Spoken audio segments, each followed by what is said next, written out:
What's up, guys? Welcome back to another YouTube video. Today I will be talking about the importance for the Sixers to be able to keep the number one seed in the Eastern Conference, and why I think the Sixers need to do everything in their power to keep that first seed and not just give up games in the regular season and in the beginning stages of the season like they have been doing.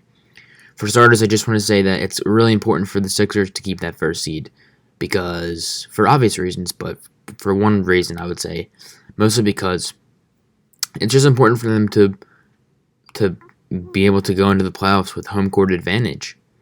I know there probably won't be many fans, but it's important for the Sixers to get home court advantage because they're one of the best teams in the Wells Fargo Center in the league. They're one of the best home teams in the league. That's been a pattern for them every season, and that hasn't changed this season. So they really need to get that first seed to be able to get home court in the playoffs, especially once they play the better teams in the playoffs. They're going to really need that home court to be able to win games, as we've seen, because I think they've only lost 3 times this season at home, and they need to keep that first seed to be able to get home court advantage.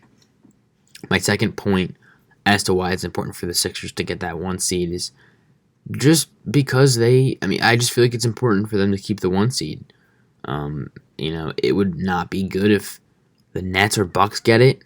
They look like the only teams that really could get it at this point. I know the season's still relatively early, but the Nets, Bucks, and Sixers look like the early contenders for the first seed in the conference. I don't see the Celtics getting that first seed. Obviously, they could turn things around. I don't see the Pacers getting it. The Heat are on their way back, it looks like, but I don't think they'll be getting the first seed. So I think it's really important to keep that first seed away from the other teams in the Eastern Conference, because you don't want your rivals getting that first seed, You want to keep that away from your rivals, especially a team like the Nets. That's the last thing we want, is the Nets to get the first seed throughout the playoffs. That would not be good. So I think it's important that the Sixers really be mindful of the games that they lose early in the season, because those games can add up in the end.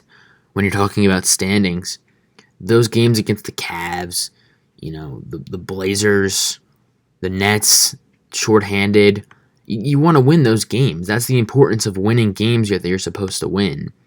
The Sixers have done that this season, but they haven't done it enough. They really shouldn't have the amount of losses they have right now. I think they have 11 or 12. They shouldn't have that. They shouldn't have that many losses. Some of the games they've lost should have been wins, and that's the importance of winning games that you're supposed to win, because you don't want to just drop games and give up theoretical, hypothetical standing place in your conference. That's not good. So, pretty short video for today. That's all I got to say about that. The importance of the Sixers keeping the first seed in the Eastern Conference. That's going to be the video. Thanks for watching.